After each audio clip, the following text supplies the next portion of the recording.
Hey everybody, welcome back to my channel. Welcome if you're new here. Today we are checking out the S3 Pro battery head strap made by Bobovr. This is for your Meta Quest 3 and 3S headsets. It retails for $140 Canadian on their website and on Amazon. That's $90 American on each of those. I'll link below where you can find that. And this one I'm going to unbox it. I'll show you how to assemble it. I'll show you a case that it fits in, I'll do all the specs, and of course I'll give you my full review of it in the end. Make sure you stick around for that. If you haven't checked out my other VR accessory reviews, I'll link that playlist below. Let's jump into this one. Okay, let's open this up.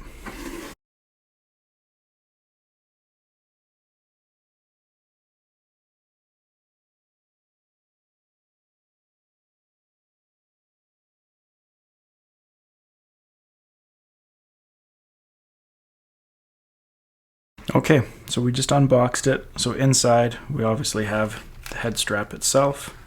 We have a larger user manual, which you might think is really thick, but it's just in a lot of languages. That's one reason why it's so big. Charging cable for our battery, user manual with the battery as well, because you can get more of these separately. Our honeycomb pad, and then in the box at the very top there, we have our assembly instructions that you can use. And yeah, we can use that. So let's just take a look at this here. On the back we have our extension and contraction knob. Right down here this says down, so that's the downside. The battery part's going to be on the top. I'm just going to extend this out a little bit first, just so we can get a good look at what we're working with here. Can extend these arms down a little bit. Inside of the arms we have a big L, and on this side we have a big R for left and right. Okay, so to assemble this, I actually ended up putting back on the original strap because this might be the first third-party strap that you get. So I wanted to show you how to take this off. To take off the original strap, it's actually pretty easy. You can see on the inside here, little extra piece of plastic. Pinch that, pull it outwards. This is just going to pop off. Same on this side. Pop it off. And then if you need to, you can remove the facial interface. To do that, you're just going to pinch in the top and the bottom on both sides. You got the bottoms loose. Let's see if we can get the tops loose. There we go. That'll pop off there. And then this middle strap, you're just going to undo the Velcro and just feed it through there. Boom. Now it's off. So according to our instructions, these pieces here are going to slide into right here.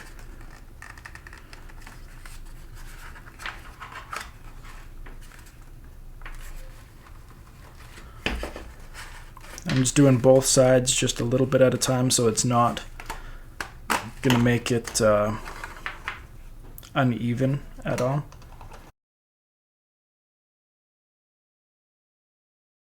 So we're going to slide those right up to the ports on both sides.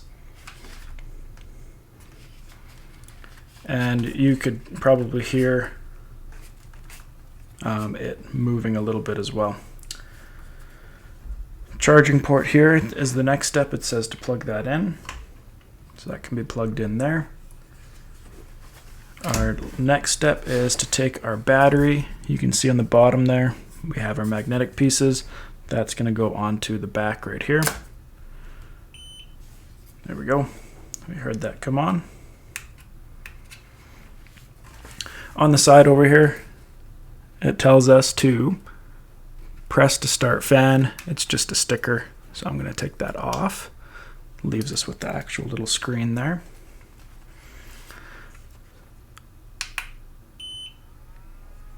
There we go. Pressed that. Now it says the fan speed is 50. Our battery is 31%. Turning the dial, I don't know if you can hear that or not, but it is cranking up and cranking down. And if you want to also check this battery, there's a button on the back here. And there you go. It shows me 2 dots, but it shows me the percentage on the side over here of 31. All right, you might be asking yourself, what's the honeycomb pad for? Well, if you look on their website, it actually tells you that if you want to use the honeycomb pad for like exercise games, workout games, high intensity games, this can be put in the place of our back bottom strap here. This is put on with Velcro, as you can see. And so you can take off that bottom and put this on instead, and that's just supposed to help with it being more breathable and with sweating. On the top here, we have our obvious forehead pad. We have these top of the head pads that are adjustable as well.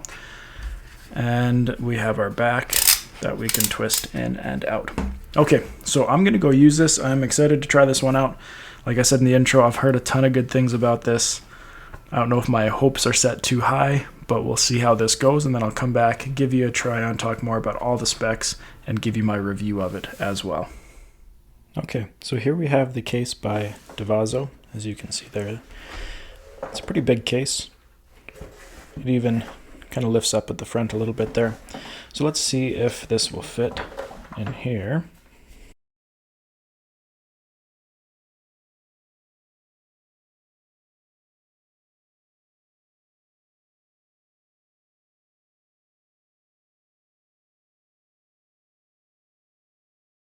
Okay, so in order for this to fit, I actually had to kind of just adjust how it was sitting on there, tilting the headset up so that I could put the fan part of this further down, and then just cranking in the back part a little bit there.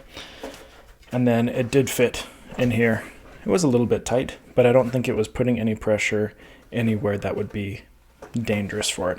And again, if you wanted to, you could take out the battery. The battery really wasn't in the way. It's just the top of it here that is getting on there. So this case does work. Obviously, there are many other cases that do work, but I just wanted to show you the size of it and how it works with this one here. Okay, so I've had this for about a week now, been able to test it on a lot of different games. Now I'm excited to tell you my review, do a little try on for you, give you some specs, and just talk about it.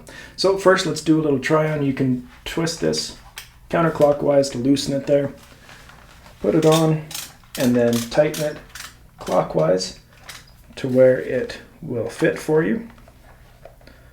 There we go.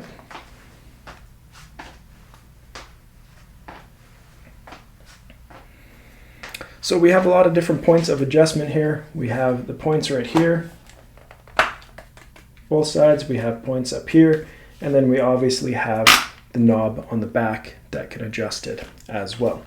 To take it off, just twist it counterclockwise again, loosen it up, and it'll pop right off there. Okay, so let's go around the headset here. Our padding on the back and on the front is very nice. Very, very soft memory foam. I found that it really cradled the back of my head. It felt very comfortable to put on. It didn't feel off at all, where sometimes they feel off. And then this, since it is that leather material, it is very easy to clean. You can wipe it off. All of these are removable via Velcro, and so you can easily remove them if you want to clean them and put them back on as well. Knob is really easy to turn, to tighten and loosen. We got our cord coming out of the side, connecting to here, and then it connects down to the headset right here. Our fan button here, really easy to just click on, really easy to adjust with this dial, even in games. I found it super easy to use. On the back, we have our battery. So this is a hot swappable battery. You can buy these individually, so you can have more than one. Very strong magnet. I did some pretty active games with this. I did a full 25-minute workout with them, and I never found that this was jiggling off or anything. It was definitely secure in there. You don't have to worry about that. To attach it, as you saw when we were doing the assembly, these pieces just slide in. I felt that they were tight. I didn't feel like they were ever gonna go loose. because I know some people are concerned about, it sliding off mid-game if you're doing something pretty active. Other companies use stuff like this as well. While I was playing, I didn't feel like it was going to come off at all. Price point, we're looking at 140 Canadian, 145 I think on their website, 140 on Amazon is where I got it. So that is the most expensive one that I've ever got, definitely. And so you might ask yourself, why haven't I reviewed this yet? The price point was one of the reasons. It was big, a pretty big price point, and I didn't really want to put all that money out. But I've been reviewing VR accessories for a couple of years now, and I thought, okay, I gotta do this one. The S3 Pro is definitely one that I need to purchase. So it is more of an investment, than just going out and buying a head strap. So definitely consider that when you are purchasing it. The battery is 10,000 mAh, so it is more than the Quest 3 itself. So it'll give you, depending what you're doing, 2.5 to 3.5 extra hours of game time. Depending what you're doing. You got me about between 2.5 and 3 of extra playtime with that one. Okay, let's. This is a solid head strap, but I want to go through some of the things that I didn't like about it. Now, I'm not trying to be critical or anything. I just want to be real with you because this is an expensive head strap, and I want you to know how it fit for me because everybody's different. I know a ton of people sing its praises 100%, and honestly, I really did have. Maybe I had my hopes up a little too high because of all that, because it's, I've been hearing about it for the last year and I've never got it. And so I was thinking, okay, I got to try it finally. But I was a little bit underwhelmed. I'll be honest with you. One of the things that I don't like is the weight. 550 grams. The Kiwi Design H4 is 450 grams, so it's 100 grams less. The K4 Boost is 350 grams, so 200 grams less, which is a lot.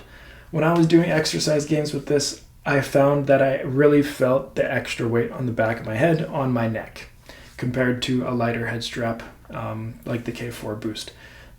3 days ago, I used this for an exercise, or 2 days ago, whenever it was, and then this morning I used the K4 Boost, and it was a very big change in weight, and I felt like it really did affect the workout as well. Maybe you're not into workouts, then that's okay. So yeah, sitting at 550 grams, it is quite heavy. And for me, I did feel that extra weight. Some of you, maybe you won't feel it, and that's fine. That's up to you. In terms of how it fits, I found that these top pads were always digging into my head. Even, they are adjustable, and I would pull them out as high as they would go, but I still found that after a while, I could really feel them on the top of my head, and they weren't very comfortable. Now, I know it says that you can remove them totally, but I did want to test it with those on there because I feel like that's part of the experience, right? Now, when I put it on, we'll just put this on here. I found that if I wanted the pressure to be off the front of my face, which is the whole point of a halo strap, is to take the pressure off the front of your face, then I needed to adjust this so it was obviously sitting a little bit looser and sitting out a little bit.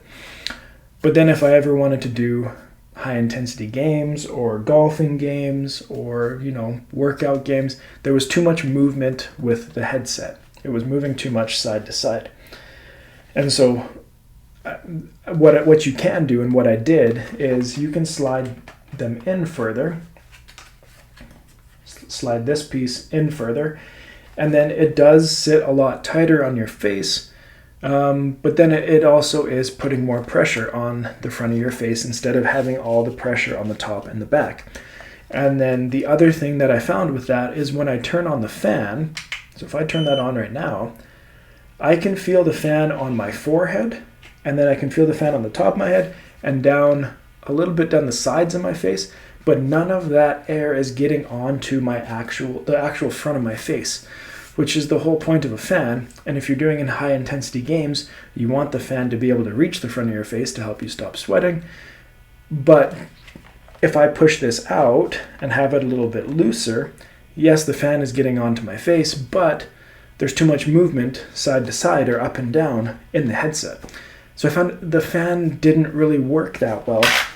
And what I think needs to happen is when I use the stock interface, there was 0.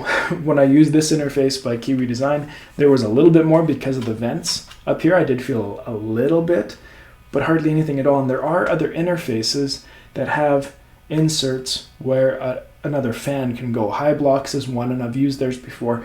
And then that fan, since it's inserted right into the facial interface, is able to reach onto the front of the face. So when I was doing a workout with this, I found that I was sweating just as much on my face as I was with any other head strap that doesn't have a fan. So that was disappointing to me, because I was looking forward to trying to exercise with this fan to see how it worked, but I was underwhelmed in that aspect there. The other thing that, I mean, I understand why they did it, but a lot of other head straps, they do have pivots right here that make it quite easy to, flip up your headset or something to be able to, I don't know, look around you. Maybe you need to help somebody or whatever. But this one here, it does have the ability to flip up here, but it does take a lot more effort to do that, and it doesn't flip up as much. You might be able to here, but these ones are so stiff that it really takes a lot to make this flip up, and then half the time the interface gets in the way of what's going on up here, and it blocks it. And so I don't like that it's not really able to just lift up and see what's around you. It is really rigid and stiff in that aspect there. So let's turn off this fan here. Let me just say that this is a solid head strap. I'm not, by any means, I'm not saying it's not good. It definitely is good. Those are just the few points, in my opinion, that make it not worth the $140. However, if you are into less active games and you want something that's super comfortable, that's going to give you a lot of battery time, this definitely is probably the best option for you. But if you're into active games, if you're into working out with things like that on your Quest 3, you're not going to get anything more out of this than you are out of other head straps, in my opinion. Because of how things work with the Halo strap, I would recommend an Elite style strap that are going to be way less weight and still give you a very good experience and it's going to cost you way less money. So, if you have any questions about this, I'm more than happy to comment below. Send me any comments or any questions you have. A lot of you are probably going to disagree with me very much, and that's completely fine. This is just my opinion. I wanted to share it with you because I thought it was valuable and worth it for you to hear my experience. Since I've been using these things for a couple of years now, and I've reviewed, this one's by the time I post this, it'll be probably 97 or 98th VR accessory review. So I've done almost 100 different VR accessories, a ton of different head straps. Not to say that I'm picky or anything like that, but I just want to give you a very, very standard review. Now I'm going to do a couple of videos comparing this directly to a few other straps like the Anapro A3 Max. I'll compare it to the Kiwi Design H4 Boost. Those are both Halo type straps like this one. I'll also compare it to some Elite style straps that I have on hand as well, just to give you an idea of what it compares like to those other ones. So yeah, thank you for watching this one. Like it, subscribe to True North VR so you don't miss the next one. We'll see you next time here on True North VR.